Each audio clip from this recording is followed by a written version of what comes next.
ನಮಸ್ತೆ ಫ್ರೆಂಡ್ಸ್, ಇವತ್ತು ನಾನು ನುಗ್ಗೆಕಾಯನ್ನು ಫ್ರಿಜ್ಜಲ್ಲಿ ಯಾವ ರೀತಿ ಸ್ಟೋರ್ ಮಾಡಿಡಬೇಕು, ಒಂದು ವಾರದವರೆಗೂ ಕೆಡದ ಹಾಗೆ ಇಡೋದು ಹೇಗೆ ಅಂತ ತೋರಿಸ್ಕೊಡ್ತಾ ಇದ್ದೀನಿ. ಇದು ಒಂದು ಕಿಚನ್ ಟಿಪ್ಸ್ ಅಂತಲೇ ಹೇಳ್ಬೋದು ಫ್ರೆಂಡ್ಸ್. ಈಗ ನೀವು ನೋಡ್ತಾ ಇರ್ಬೋದು, ನಾನೀಗ ನುಗ್ಗೆಕಾಯನ್ನು ಕಟ್ ಮಾಡಿ ಚಿಕ್ಕ ಚಿಕ್ಕದಾಗಿ ನಿಮಗೆ ಎಷ್ಟು ಅಳತೆ ಬೇಕೋ ಅಷ್ಟು ಸಾಂಬಾರಿಗೆ ಹಾಕೋ ರೀತಿಯಲ್ಲಿ ಕಟ್ ಮಾಡಿ ಮೇಲಿನ ಸಿಪ್ಪೆಯನ್ನು ತೆಗಿಬೇಕು. ನಾರು ಬರುತ್ತಲ್ವ, ನಾರನ್ನು ತೆಗೆದುಬಿಟ್ಟು ಚಿಕ್ಕ ಚಿಕ್ಕದಾಗಿ ಕಟ್ ಮಾಡಿ ಇಟ್ಕೋಬೇಕು. ನೋಡಿ, ಈ ರೀತಿಯಾಗಿ ಎಲ್ಲ ನುಗ್ಗೆಕಾಯಿಗಳನ್ನು ಮೇಲಿನ ಸಿಪ್ಪೆ ನಾರನ್ನು ತೆಗೆದು ಕಟ್ ಮಾಡಿ ಇಟ್ಕೊಂಡಿದ್ದೀನಿ.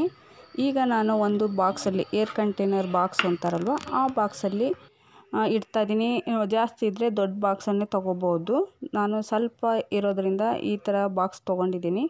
ನೋಡಿ, ಅದಕ್ಕೊಂದು ನ್ಯೂಸ್ ಪೇಪರ್ ಇಲ್ಲಾಂದರೆ A4 ಶೀಟು ಚೆನ್ನಾಗೇ ಇರುತ್ತೆ. ಟಿಶ್ಯೂ ಪೇಪರ್ ಇದ್ದರೆ ಟಿಶ್ಯೂ ಪೇಪರು ಹಾಕ್ಬೋದು. ಇಟ್ಬಿಟ್ಟು ಮೇಲೆ ನುಗ್ಗೆಕಾಯನ್ನು ಇಟ್ಟು, ಬೇಕಂದ್ರೂ ಮೇಲೂ ಒಂದು ಕವರ್ ಹಾಕಿಬಿಟ್ಟು, ಅಂದರೆ ಪೇಪರನ್ನು ಹಾಕಿಬಿಟ್ಟು ನಾವು ಮುಚ್ಚಳ ಮುಚ್ಚಿ ಇಡಬೇಕು ಫ್ರೆಂಡ್ಸ್. ಈ ಥರ ಮಾಡಿ ಇಡೋದ್ರಿಂದ ನಾವು ಒಂದು ವಾರದವರೆಗೂ ನುಗ್ಗೆಕಾಯನ್ನು ಫ್ರಿಜ್ಜಲ್ಲಿಟ್ಟು ಯೂಸ್ ಮಾಡ್ಬೋದು. ಹಾಗೇ ಇರುತ್ತೆ, ಏನೂ ಆಗೋದಿಲ್ಲ.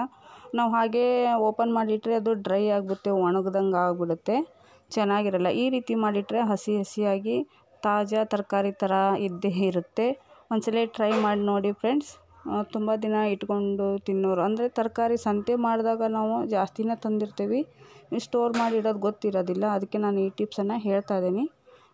ಈ ಟಿಪ್ಸು ನಿಮಗೆ ಇಷ್ಟ ಆಗಿದ್ದರೆ ಲೈಕ್ ಮಾಡಿ, ಕಾಮೆಂಟ್ಸ್ ಮಾಡೋದನ್ನು ಮರಿಬೇಡಿ, ಹಾಗೂ ನಿಮ್ಮ ಫ್ರೆಂಡ್ಸ್ ಫ್ಯಾಮಿಲಿಗೆ ಶೇರ್ ಮಾಡಿ ಫ್ರೆಂಡ್ಸ್. ಸಬ್ಸ್ಕ್ರೈಬ್ ಮಾಡ್ಕೊಂಡು ನೋಡಿ. Thank you for watching.